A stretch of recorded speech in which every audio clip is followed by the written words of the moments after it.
Holiday greetings, everybody.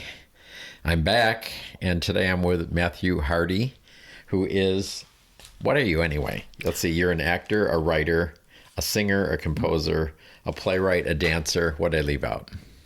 I am everything. You're everything. I am Matthew is everything to every all woman. of us. Well, anyway, say hi to my people. Hello, people. So, where are we going to start? Where'd you grow up? Blah, blah, blah. Okay. You're gay. How'd you get there? Start at the Let's very talk beginning. about some stuff. Very good place to I was start. born. I was born a poor child of sharecroppers. Well, I was actually born in Georgia. Really? Not to sharecroppers, though. To Midwestern parents who had moved to Georgia. My dad worked for Ford Motor Company, and that's where we ended up. And then about 6 years old, I got tired of being there, and I tried to crawl away. So my parents tied me to a post, but I eventually escaped and started crawling north to New York, but I had a bad sense of direction, and I ended up in Texas. And you were 6 years old. Yes, All my right, now parents moved there. what's the truth? They moved to Texas. Yeah, Okay. they moved to Texas when I was 6. My dad got transferred with his job at Ford Motor Company. We actually had a choice between Houston and San Diego, and he chose Houston. I know we would have been neighbors. Yeah, these are the questions you ask yourself. What if my dad had chose San Diego instead of Houston? How would my life be different? Did he not know how much better San Diego is? Come on. I think my dad at heart wants to be a redneck farmer. He thinks that's cool. So I think moving to Houston, he was like, great, I'll be a Texan. He always affected a fake Texas accent. It was absolutely awful. Does he have a pickup truck? We Is did. he still alive? He's not. Okay. But did he have a pickup? Yeah, of course we did. Did he have a gun? Many. Oh, wow. Yeah. Okay, got the picture. Okay. Oh, yeah. So you're in Texas. And he spoke in this fake Texas accent that sounded really more Southern than Texas. He would be like, up north with them Yankees. I'd be like, Dad, it's not Texas. He really did that? Mm-hmm. Oh, wow. He wanted to be a Texan so bad. Bless his heart. And the rest of the country doesn't want anything to do with Texas. And we lived in the suburbs, and he wanted to live on a farm. So we had chickens and horses, and then we were always breaking the deed restriction. So then we'd get in trouble. And then we'd have to eat the chickens because they weren't allowed to have, you're not allowed to have like more than 2 of any one pet. Okay, I'm not going to ask about the horse. That was good eating the horse we actually did not keep in our house. There was a nearby pasture that we had 3 horses. Okay. That he kept them there, and then we'd go. It was a pain. I had to go in the morning and feed them and do all that stuff. Did you like the horses? I loved riding horses. It was actually fun. You did ride them? Yeah, I did. I actually broke one of them, which was broke the horse in. Wow. How much of you? I know it was. Well, my dad was funny. He was like, we're going to do it after, we're going to do my dad's fake accent. We're going to do it after it rains because the ground will be nice and soft for when you fall off. That was thoughtful. Yeah. But I was probably like 10. So I had rubber bones. Okay. So you're in Texas. Then what? I stayed in Texas for most of my formative years. I was there for high school and all of that. And then, so I grew up Mormon. We joined the Mormon church when I was about 9 years old. So we'd been in Houston for a few years. And I grew up Mormon. And so I went off and served a mission when I was 19 years old. Yeah. So you're a full-blown Mormon. I did all of it. Did you have that Mormon underwear stuff? I did have Mormon underwear stuff. Do you still have it? I saved 1 pair. You did? Yeah. Wow. Just for old time's sakes. I'm not that familiar with them, but I've heard about it. Yeah, they're not that crazy. It's just like, for the men at least, it's just a white crew neck t-shirt, and then it's like, what are those called? Athletic boxers that go down to your knee. But if you serve your mission in Korea, like I did, you buy the Korean brand ones because they're a lot shorter on your leg. And you wanted it shorter? Because I wanted to wear shorts, and they go down to your knee, and so they're always poking out. So you get the Korean ones because they don't have clothes dryers in Korea. And so you get those, and then you bring them back to the U.S., and then you throw them in the dryer, and you got booty shorts. Wow, cool. Yeah. Little tricks. All right. So you're a Mormon. I grew up Mormon, yeah. Not anymore, though. Okay, so you figured out you're gay when? That is a complicated question. Let's see if we can cover this. Looking back, I think there were signs that I was attracted to members of the same sex. But growing up in Texas, that just wasn't an option. Especially, I'm a child of the 80s. So that was in the height of the AIDS epidemic. So for me, being gay equaled getting HIV and dying. In fact, I had friends of friends, because I was involved in theater, who went to the high school for the performing arts, and people who were in high school who died. They died in high school? Yeah. Seriously? Yeah, high school aged kids. Wow. I remember one of them, he tried there were some new medications they were trying out, and they destroyed his liver, and he actually died from liver failure before HIV got him. He was what, 17, 18? Yeah, Something yeah, like that. teenager, yeah. So, it wasn't even thing that was, excuse me, it wasn't even something that, I don't think I would even allow myself to even go there. And plus I was Mormon, and I was like, I would sometimes kind of mourn the life that I wanted to have, which wasn't just being gay or being, it was just having the freedom to do things like to take drugs, to drink alcohol, to try coffee, for God's sake, just very simple things that I was like, oh, I'll never be able to do this. And I used to kind of think, I kind of wish we didn't find the truth until I was 40 or 50 years old, so that I could have lived Have some fun before. Exactly. Yeah. And then, because Mormons believe, like, once you find the gospel and you get baptized, all of your sins are forgiven.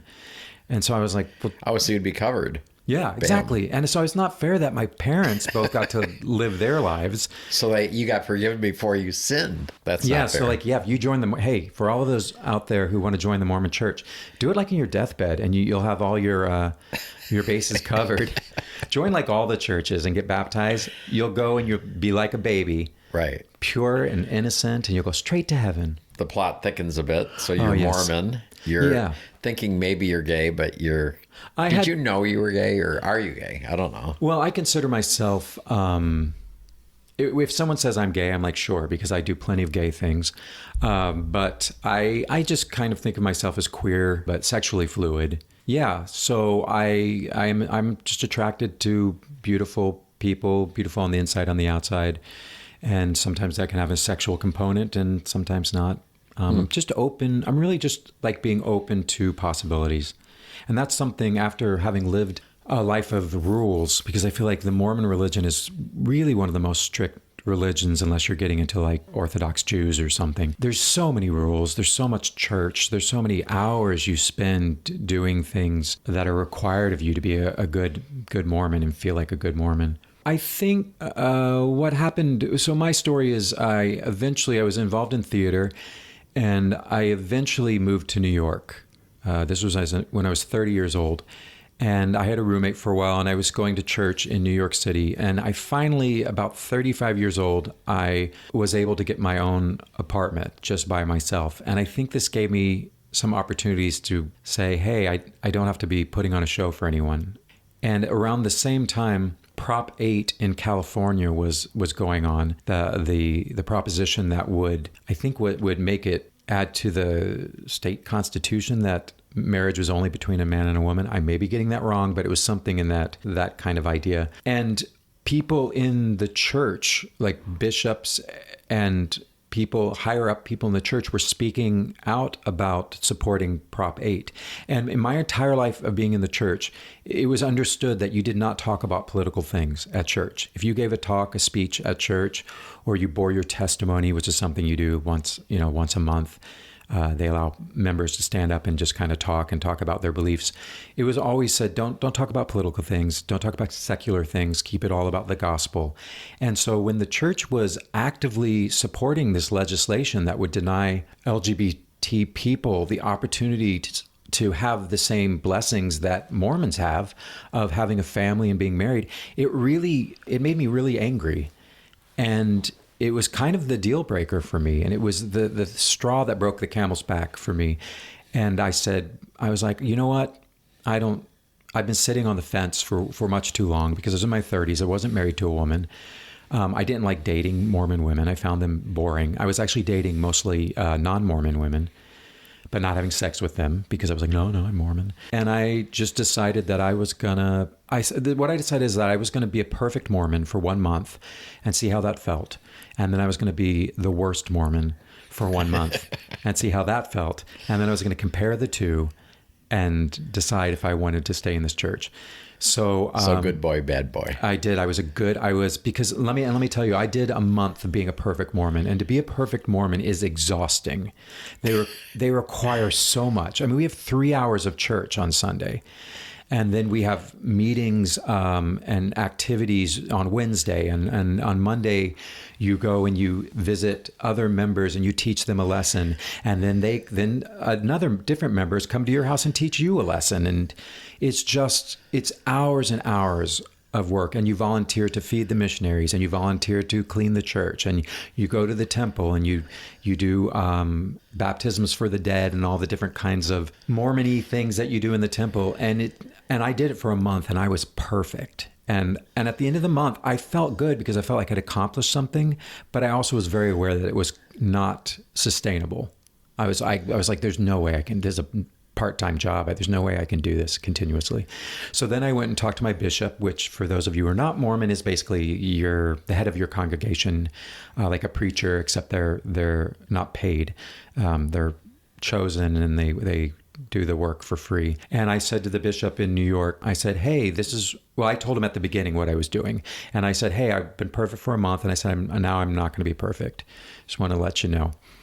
And so, what was the reaction to that? Well, he was a New York bishop, so they're very different from like a Utah bishop or in the South. They deal with a lot of interesting people in New York. Right. So I imagined. He was kind of like, well, I don't think you need to do this, but he's like, if this is what you really feel you need to do, then do it. And he said that at the beginning, not when I was. That was before I was a super Mormon. He was like, be a super Mormon. And then I did a month, and one of the top things on my list was to have sex, because I was 36, I think, by this time.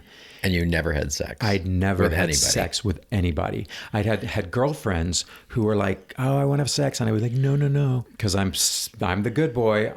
I'm always a pleaser. I want to be the good boy, and to my detriment, because in retrospect, I should have left the church when I was 16 and had a full life. I mean, I still have a full life, thank God. But so what I did is first I set out to find someone to have sex with. So I started calling all my old girlfriends who I'd broken up with.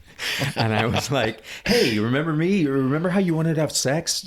I'm cool to do that now. I think how many phones got I slammed in your ear? 3 or 4. No one slammed because I'm none of my breakups. Because you're a nice guy. I'm a nice guy. None of my ex-girlfriends were angry at me. And one said, oh, let me check with my husband. Yeah, no, none of them were married. But like the first one I remember, she said, you know what, I'm looking for a relationship right now. I'm not really in that stage of my life of hooking up right now. She's like, I'm honored that you asked me. But she said no. And I asked someone else, something else had gone. And one was married, but I didn't ask her.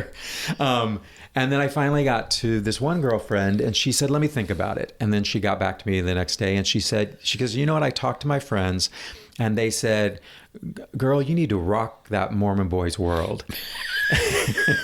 And she said, so that's what I'm going to do. So, but you did not tell her she was number 4 on your list, right? Oh, of course not. No, I didn't tell her that. But she's number 1 now. She'll always be number 1. Right. So, and this was like maybe 3 weeks into my Rumspringa, my Mormon Rumspringa, because it took me a while to find somebody. And she was very sweet. She invited me over. We had wine. I'd had wine before. Like a week earlier. You had wine for the first time 1 week earlier. Yeah, maybe a week and a half earlier. Wow. I'd had coffee and I had wine and I had tea, and I really loved. This is crazy. Like, I had never had iced tea. Really? No. And I had iced tea. I had an Arnold Palmer, and I was like, this is the best. I just thought it was so good. And I have them all the time now. I had whiskey, which I thought was delicious. Beer I didn't like because I'd never grown a taste for it. Coffee was pretty strong for me too. But the sexy stuff. So she invited me down. We had wine. It was all really romantic. And yeah, I had sex for the first time. I thought it was amazing. I just was like, this is great. I almost screamed that while we were having sex. I'm thinking a movie in my head here. This is just a great movie, scene. Yeah. There's I think a movie where a guy's like yelling that, this is amazing. No, I was just like, this is so good. So yeah, and we had sex, and then we slept together, and then the next morning we did it again, and it was really nice.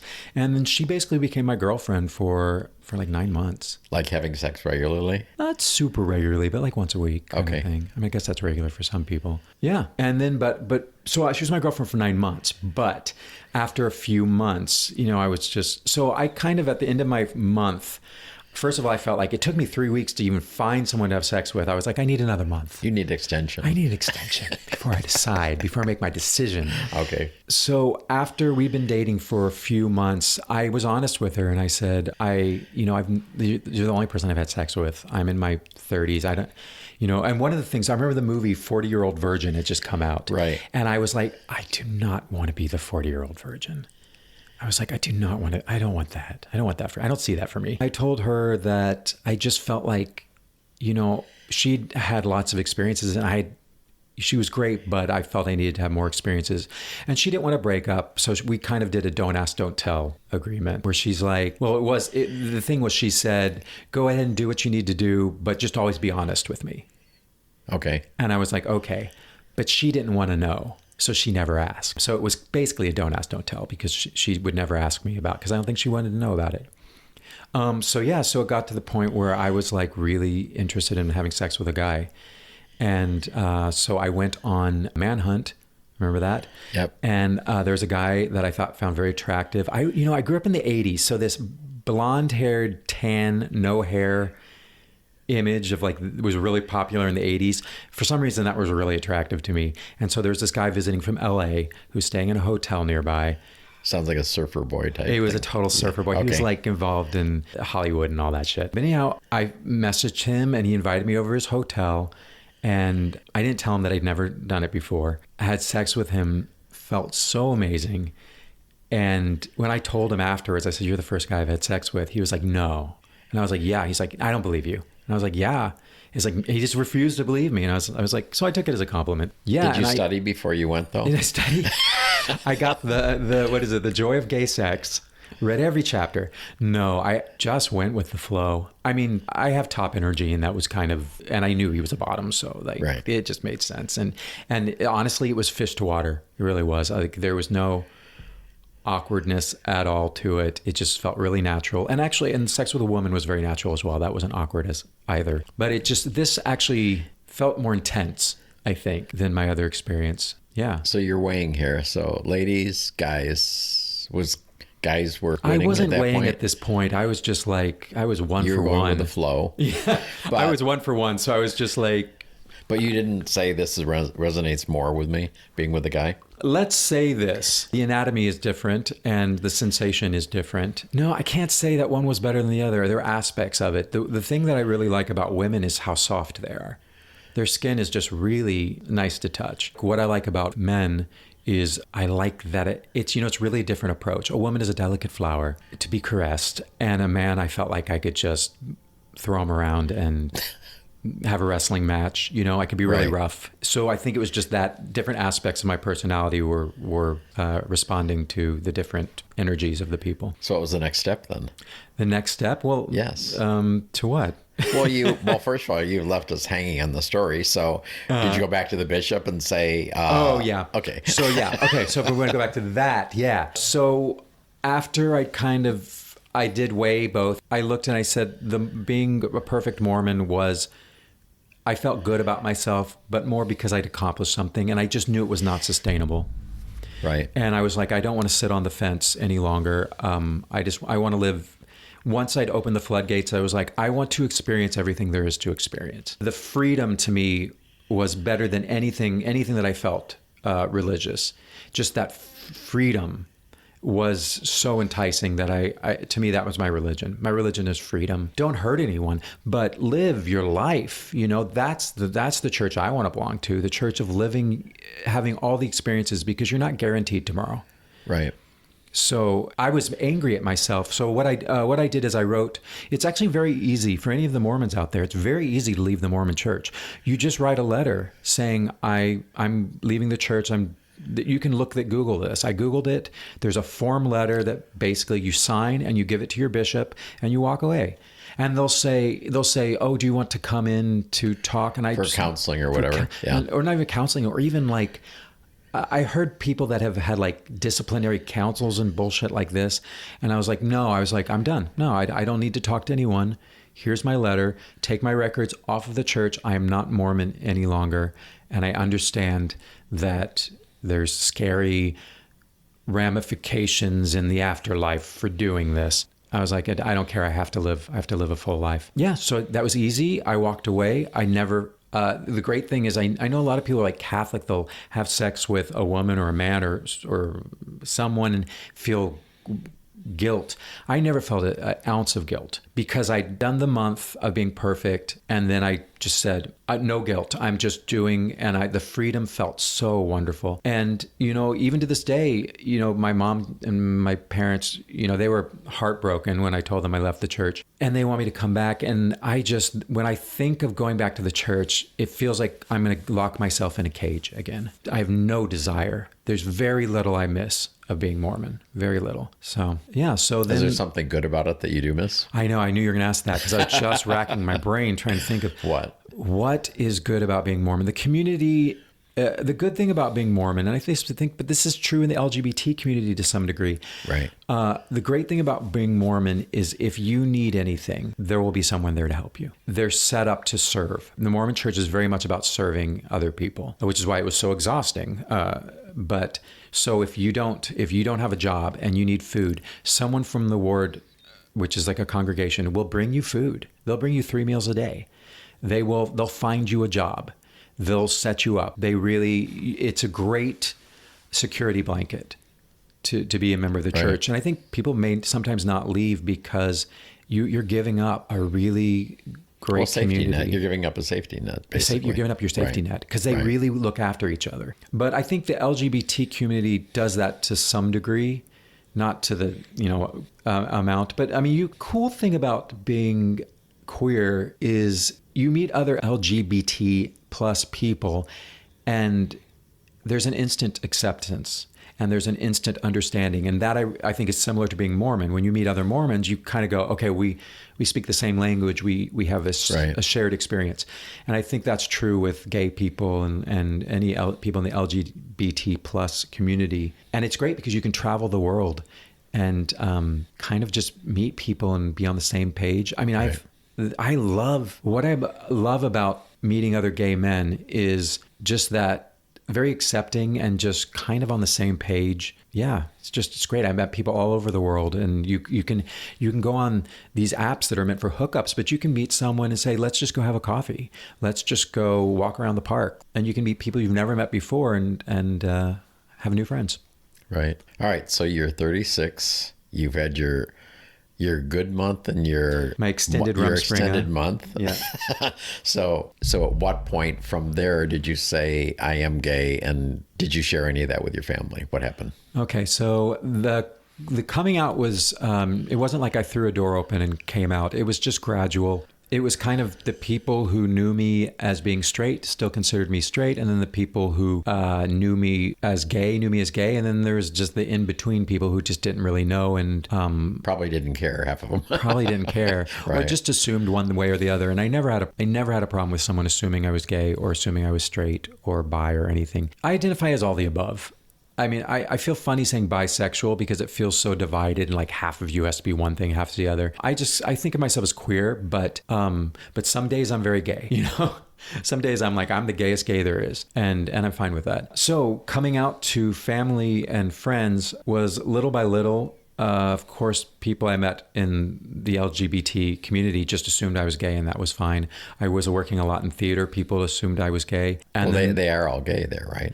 There's a lot of gays. Right. And then there was people I worked in theater when I was quote unquote straight. So they still thought of me as being straight. And then I remember going out to Fire Island and seeing someone I was on a tour with, and he's like, Matt? Whoa, what are you doing here? And I'm like, I'm gay. Today I'm gay. Today I'm gay. Yeah, today I'm gay. Yeah. This weekend I'm gay. And they were, of course, they're like, great. We always knew, or something. So I came out to my best friend, was one of the earlier ones. Very smart guy, very accepting. He actually baptized him. He became Mormon because of me, and I baptized him. But he also had left. He wasn't really involved in the church, so I was like, okay, good. I didn't destroy his life. So he baptized you into gay? No, he didn't. No, he's straight. Oh, he's straight? Yeah. Oh, wow. Yeah. He's my best friend growing up. Straight guy, totally straight guy. Yeah, he's married now with a kid, but still my best friend. He was just like, okay, great. He had no problem with it. Well, you were telling me earlier today a funny story with your mother about coming out. So I'll get to the mom story. Because that's a good one. Okay, so Coming out to my family was a little more drawn out because my father he was in poor health and suffering from dementia. And I was just like, I don't want to put more, they were already crushed when I left the church. And my dad, I didn't want to put something else on his plate to depress him. He was already on medications for that. And he had dementia. And I was like, if I come out to my dad, I'm going to have to come out to him again and again because he's going to keep forgetting. So after my dad passed away, which was right at the start of the COVID pandemic, and he didn't pass away from COVID, it was from dementia and Lewy bodies related issues, which is a disease. But anyhow, so then I got stuck down in Houston for my dad's funeral, and then COVID all So you were there for the funeral, and then COVID yeah, we hit. actually ended up, we didn't do the funeral because COVID hit. Oh. And it was, we had to decide about whether we were going to have a group of people in a closed, and my mom made the right decision, I think. And she said, let's just do something online, and let's not put people at risk, which I think was the smart thing to do. But my mom was like, are you going to go back to New York? And I was like, no, it's crazy there right now. I don't want to, I'll just be stuck in my apartment. So it's better to be here in Houston, where I have a car and we live in the suburbs. We can go walk Fresh in the air or park, whatever. fresh Yeah. air. We have a huge backyard. No elevators. No elevators, just Yeah. great. And you can pick up your groceries. They'll put them in your trunk. You don't have to talk to anybody. So I was living with my mom for 6 months. We turned off the Fox News that had always been on when my dad was alive. And my mom loves movies and television, so she always wants to watch things with me.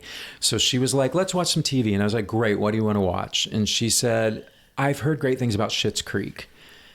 And so I was like, oh, okay, great. I've heard good things about it. Let's watch it. And I didn't realize this. I don't know if my mom knew this, but Schitt's Creek is written by a gay man. And it has a very strong gay relationship throughout the seasons that ends in them getting married. So as we were watching this, I was like, wow, my mom really picked some gay television here. And we were watching one episode where the two men kiss each other. My mom turned to me and she goes, I still have trouble watching that, but I'm getting used to it. I'm getting used to seeing two men kiss. And I was like, okay, is she trying to tell me something? I was like, great, Mom, good for you. So we watched all the series. They got married, and she loved the show. And and we finished it. And I was okay, Mom, what do you want to watch next? And she goes, you know what? I really want to watch the Freddie Mercury biopic. Is that what it's called? The Freddie Mercury movie, Right. About his life that just came out. And I thought, okay, another gay guy. All right, Mom.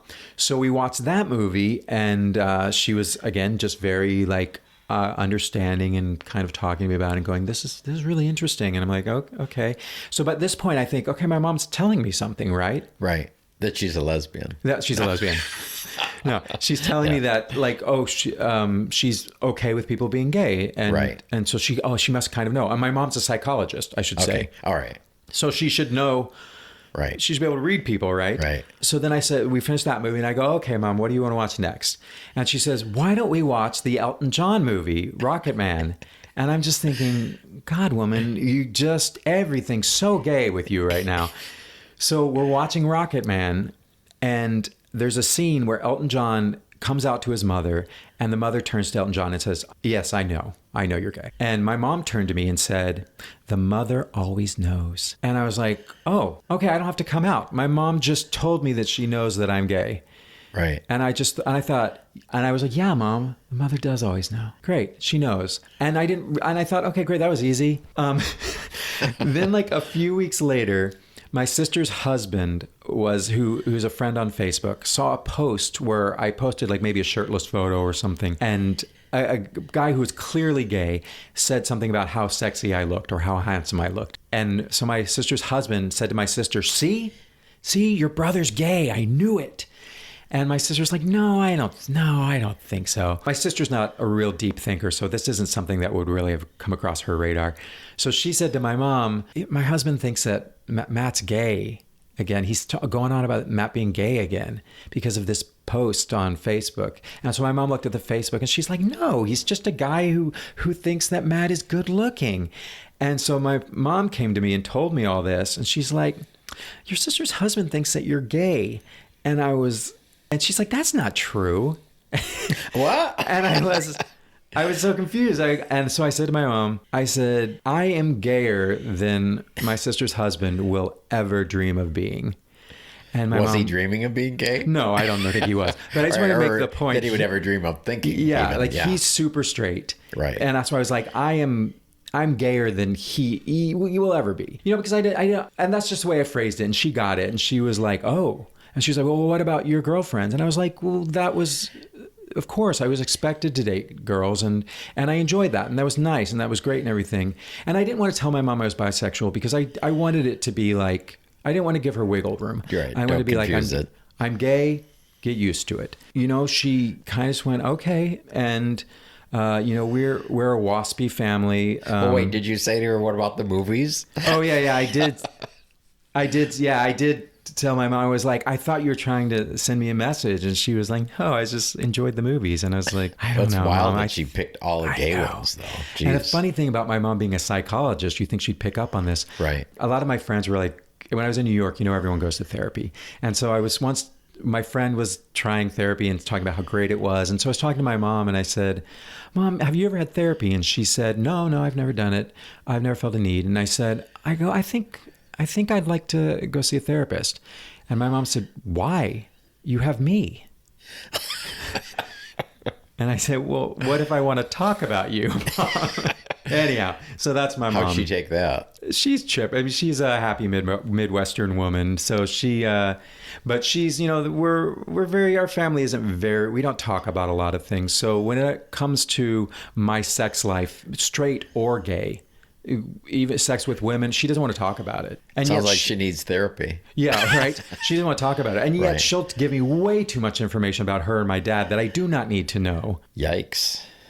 Like when my dad went on antidepressants, I don't remember how this came up, but I somehow we were talking about antidepressants, and I asked my mom. I said, "Well, how has his behavior changed now that he has antidepressants?" She said, "Well, he's not feeling suicidal anymore. He's much more positive." And then she goes, "But," and the face kind of falls, and I go, "What?" She's like, "Well, he's not as sexually active as he used to be." And I'm like, okay, don't need to know. And she's like, but Dad's like, but I mean, that's expected. He's getting older. And she's like, nope, didn't matter for your dad. And I was like, okay, I don't need to know anymore. But evidently, but I'm glad to know that because as I get older, I'm like, okay, maybe I'll be like my dad. And as long as I don't take antidepressants, I will be fine.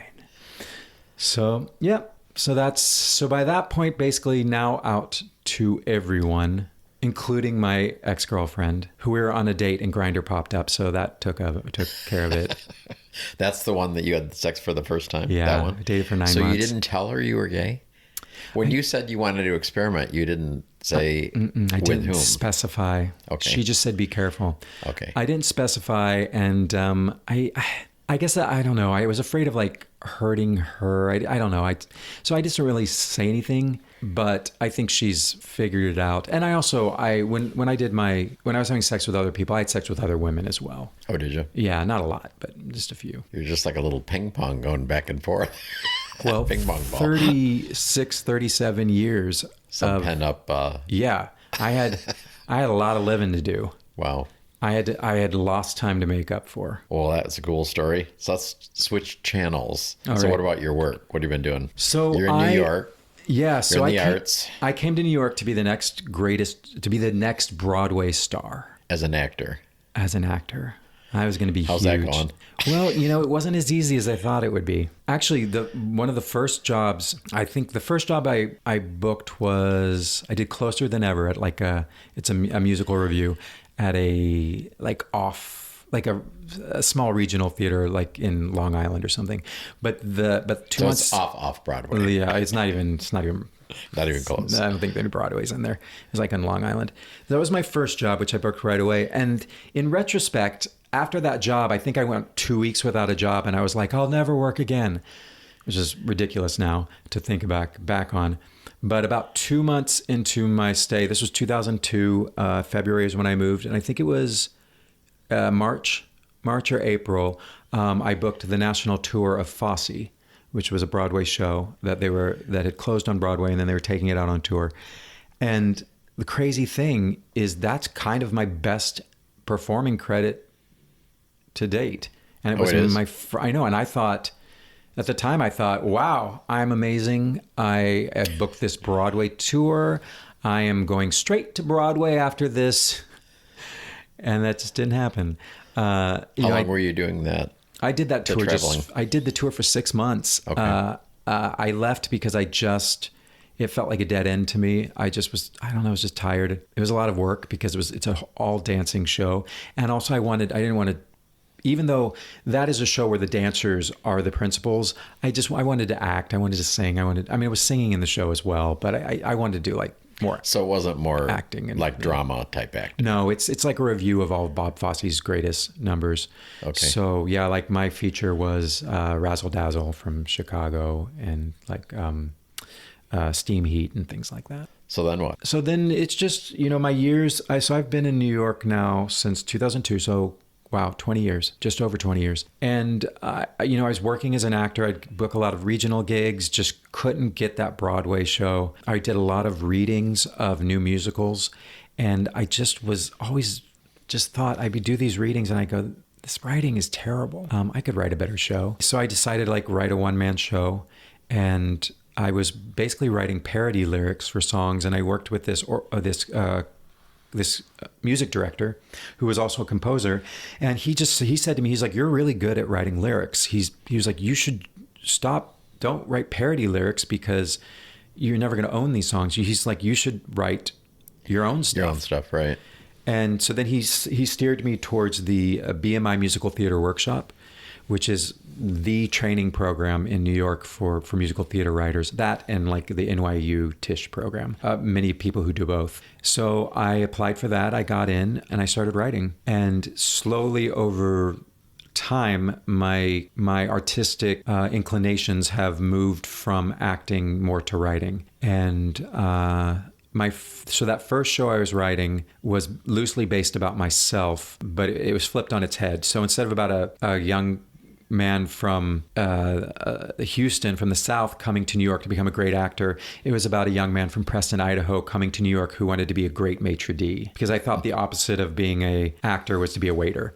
So I was like, aren't most actors waiters? Yeah, exactly. So it's the opposite. So I was like, well, let me think, what would it mean to be a great waiter? And I was like, oh, let's have him be a maitre d'. So it was a way of telling my story of wanting to be an actor and a star on Broadway without it being that, because everyone writes about, I want to be a great actor, So I wanted to make it different. And that show is called Flambe Dreams. And we presented it. It took forever to write because I didn't know what I was doing.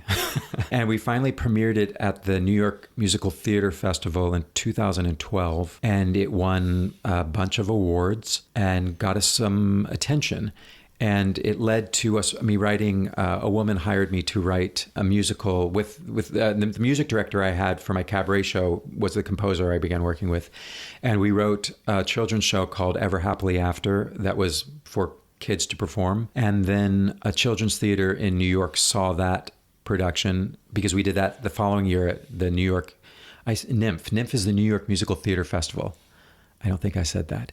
That's what that is. Okay. Rest in peace. It's not around anymore. But so we presented this kids show.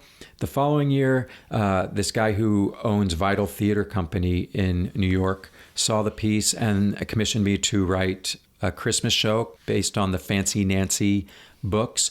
And that's been a nice little moneymaker. It's currently playing this December, this Christmas season. It's playing at 4 different theaters.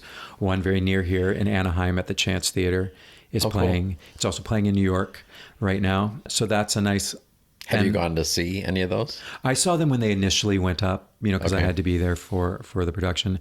I wrote the book and the lyrics for that. And then that led to another show called Twinkle's Fairy Pet Day, which is also a kid's book that we adapted. And I did the book and the lyrics for that as well. That will be licensed to theaters as well. And then I've just been writing a lot. I did interviews with women who were at different stages of breast cancer and wrote a song cycle based on the interviews we did with them. Sounds sad, but it's actually very funny and very uplifting. Uplifting. It is. It's for anyone who's struggled to go through a hard time in their life. It's a show for them. Of course, it really resonates, of course, with women who've gone through the exact experience. But I think it really speaks to anyone I wrote a show based on a bunch of O. Henry stories that was done at a university called Bonnets and Bling. And probably the best paying show I've written to date, I entered a competition that was being run by the Adam Mickiewicz Institute of Poland. It's the cultural institute.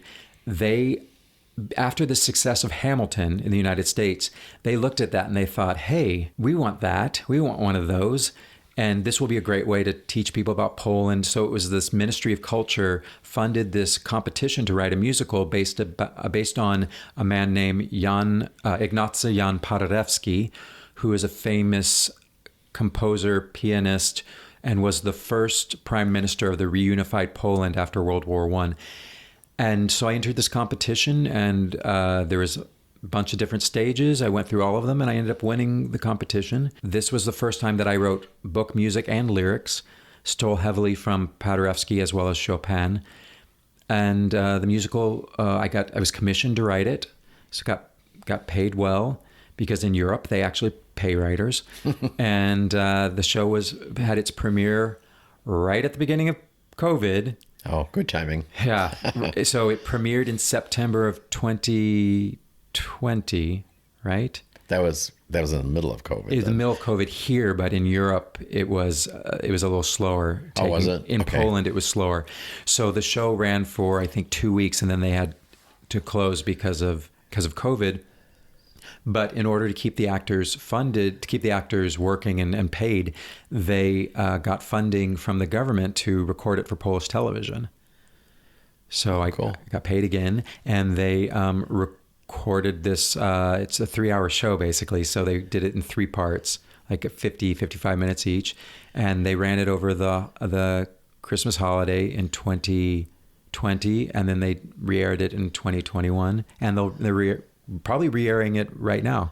And do you get paid each year they re-air it or no? No, I did a one-time fee. Did you? Yeah, but I think it was I have to check the contract, but I think it was for 3 years that they could do it. Yeah, they could run it for over the holidays. So if they do it next year, you get another bonus or something. I think we'll have to look into that. I have to talk to the lawyer about it. But the show is also being done now that they've reopened to the theaters in Poland. It is playing as part of a repertory company in a theater called Musical Theater of Poznan. And it's a really beautiful production, and I really want to bring it to the U.S. The show was written, the intention when I wrote the show was actually to share Polish culture with the U.S. because the character Ignacy Jan Paderewski, he became an American. He was a huge success in the United States, and he actually settled in California, is where he died. I think it was Los Robles, and I'm not exactly sure. It's like a wine country. Okay. Might be a little more northern California, but that's where he was buried in Arlington Cemetery. So he was he's an American, He became an American citizen. But then they eventually moved his body back to Poland, but his heart is still in Pennsylvania, of all places. That is actual heart. His actual heart is encased. They removed it? Yeah, his heart was removed and encased in metal. They were crazy back then. This is turn of the century we're talking. There's by that time it would have been like 1940. But so his heart is in Bucks County, Pennsylvania. That's a little morbid. It is a little morbid. But, and a little romantic at the same time. Yes, my hope, and I need to do this, my hope is I actually want to approach the theaters in that area and say, hey, do you want to do this show? His heart is literally in your city. Do you want to, are you interested in producing a musical about this man? Oh, that would be perfect. Yeah, that's what I think. So hopefully, or maybe here in California, because he lived out here in California. It's a beautiful musical, and I'm very proud of it, and constantly rewriting it, of course, because the great thing about theater is every time there's a new production, you're like, I can change things, unlike a movie. Oh, you can? You update it? I do, yeah. So what's on the drawing board now? The drawing board now is, so I just turned 50 last year, and it's kind of freed me up from the hustle. I got to the point where all these projects I'm telling you about, almost all of them have had some kind of legal issue, something that I had to pay a lawyer to sort out, which was really, for an artist, it's just soul crushing to work so hard on something, and then you have to get it into the muck and about, the money and the business and who owns this and who owns that, and do you have the rights for this and do you have the rights for that? So it kind of, during the pandemic, I didn't write much. I taught myself to play the guitar. That was my artistic endeavor that I did. And so I was kind of depressed about the business, but Stella got her groove back a couple months ago. I don't know, a part of it, turning 50, and I was like, you know what, I just need to do what I like to do. I'd roll up my sleeves and dive into the muck, and I had kind of a sense of righteous indignation of like, this work deserves to be seen. I am in the right. So, the Fancy Nancy show I was telling about you, it had a 5-year hiatus because Disney bought underlying rights to the character and then wouldn't let us produce the show. And now they're allowing us to do it again, which makes me happy and gives me energy. So, I'm on TikTok now. You are? I did. I posted one TikTok the other day, and I just started at the beginning of November. So it's been almost 2 months now. But one of my fifth or sixth TikToks got something like 23,000 views. And I don't know if they do that in the algorithm, but it made me feel special. So you are special. Thank you. So I'm like, maybe TikTok's my thing. So I wondered about that. Yeah. Because that seems to be one of the latest things. I know. It's like, it was Twitter, and there was Instagram, and now I think TikTok, and who knows what the next thing is. I have my YouTube channel. I bought a camera so I could create more content of just like sketch comedy or just me being silly, playing. I did a thing where every day I would just write a song, a 60-second song, and just post it on TikTok. Just whatever came to my little heart, sing about it, post it. Huh. Didn't matter. I sometimes do it right after I woke up. It sounded like a frog. I didn't care. And that's what I'm doing now. It's like, I don't care. I'm going to do what I think is right and what I think is fun and what makes me happy. Yeah, so I'm excited to see. I have a bunch of different ideas for shows I'd like to work on. And also it's just a lot of work licensing the existing shows. Really getting out there. I want to get the show about cancer to women's groups all over the nation who would benefit from seeing this show. And even if I produce it and don't get a royalty, I just want to get the work out there. Right. Because it's not helping anybody being in a shelf. The CD is actually on Spotify. It's called The C Word. Fancy Nancy, Twinkle's Fairy Pet Day, and The C Word are all on Spotify. And Virtuoso, which is the show in Poland, is also supposed to be on Spotify because they recorded it, but we're dealing with some international things to figure out. So yeah, gotcha. Hopefully it'll be on there soon. All right. I usually end these by asking any advice that you would give my listeners. What have you learned? What's a couple things you've learned, or a main thing? In half of my life. Half a century. That's not pushing. Yeah, my half. I'm going to live to 100, so I'm halfway there. My biggest advice is, I think, goes back to both of the things we've been talking about, leaving the Mormon church and also my new renewed desire to be artistic, my artistic creation, is don't take anything for granted and don't put yourself in a box. Live your life, follow your bliss, don't put off those things. Tomorrow's not guaranteed. So if you want to learn to play the guitar, teach yourself to play the guitar. If you want to write a musical, when I wrote the book music and lyrics for the Virtuoso, I'd never been a composer before. And I couldn't find someone who wanted to work on the project. And I said, I'll just do it myself. And lo and behold, I was like, oh, I can do this. And I think people you can do something. If you want to do it, you can do it. You can figure out a way. If you really want to do it, just go do it. That's me doing the podcast. Exactly. See, you're a perfect example of this. I thought I was too old. I thought I couldn't learn it. Blah, blah, blah, blah, blah. Here you are editing audio. There you go. And with your photography, you're also, you've grown so much in that. Well, thank you for coming in, Matthew. My pleasure. And you'll be here with me, 2 weeks you're staying? I will. We're going to have some fun. Christmas and New Year's together. It'll be so much fun. All right. Thanks again. Yeah, thank you.